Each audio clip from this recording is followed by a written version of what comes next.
Hoy vamos a meternos de lleno en una de las tensiones clave de nuestra era. ¿Qué pasa cuando una inteligencia artificial superpoderosa se usa para proteger nuestro mundo digital? Bueno, pues su naturaleza, tan exclusiva, nos obliga a hacernos preguntas muy serias sobre el poder, el control y, francamente, sobre el futuro de nuestra sociedad. Para que entendamos bien lo que está en juego, hay que recordar algo muy simple. Nuestro mundo entero, desde los bancos hasta los hospitales, todo funciona con software. Y ese software, como cualquier cosa hecha por humanos, está repleto de fallas, de pequeños errores invisibles que pueden ser explotados. Y es justo aquí donde entra en escena Anthropic con su propuesta, el proyecto Glasswing, que se presenta como la gran solución a este gigantesco problema de vulnerabilidad. Miren, históricamente encontrar estos errores ha sido como buscar una aguja en un pajar, pero un pajar hecho de código. Un proceso súper lento, carísimo, que requería semanas o a veces años de verdaderos detectives digitales. Pues bien, la inteligencia artificial está a punto de cambiar todo ese panorama y de forma radical. La gente de Anthropic descubrió algo increíble. Estaban entrenando a su nuevo modelo para ser muy bueno escribiendo código, y casi por accidente, como un efecto secundario, se volvió excepcionalmente bueno en ciberseguridad. Así nació Claude Mythos Preview. Ahora, lo que es realmente fascinante son sus superpoderes. No es que solo encuentre errores, no. Puede conectar varias vulnerabilidades chiquitas para crear una brecha de seguridad enorme. Y actúa por su cuenta, como un investigador humano, pero claro, a una velocidad sobrehumana. Para que nos hagamos una idea de su poder, ahí va un dato concreto. Encontró un error que llevaba 27 años oculto en OpenBSD, que es uno de los sistemas operativos más seguros del mundo. 27 años, un fantasma en la máquina que nadie había visto en casi 3 décadas. Y esto nos lleva directo a la razón de ser del proyecto Glasswing. La lógica de Anthropic, como lo dicen ellos mismos, es: si nosotros tenemos esta capacidad, es solo cuestión de tiempo para que otros también la tengan. Así que es una carrera para poner estas herramientas defensivas en las manos correctas antes de que los adversarios desarrollen las suyas. ¿Y quiénes tienen esas manos correctas? Pues una coalición de élite, los gigantes tecnológicos y de infraestructura más grandes del planeta: Amazon, Google, Apple, Microsoft. La lista sigue. Ellos son los guardianes elegidos para manejar Mythos Preview. Y esta es la pregunta del millón, porque al crear un círculo de confianza, inevitablemente estás creando un afuera.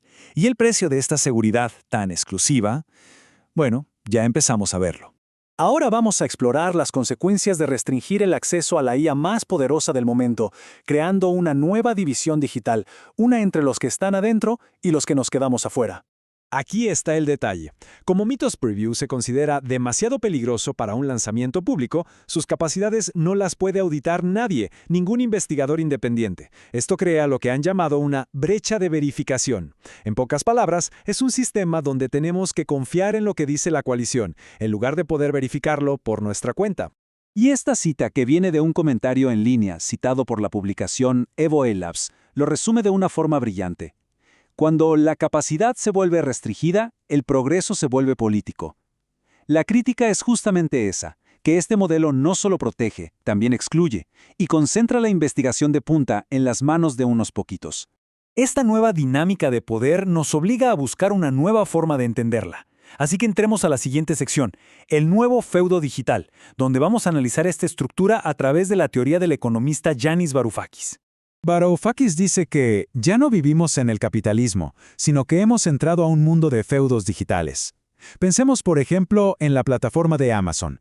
Eso no es un mercado abierto, es un reino digital controlado por un solo algoritmo, que trabaja para los intereses de una sola persona.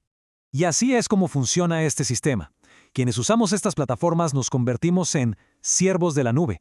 Generamos valor para los nuevos señores digitales con cada clic, cada me gusta, cada búsqueda que hacemos.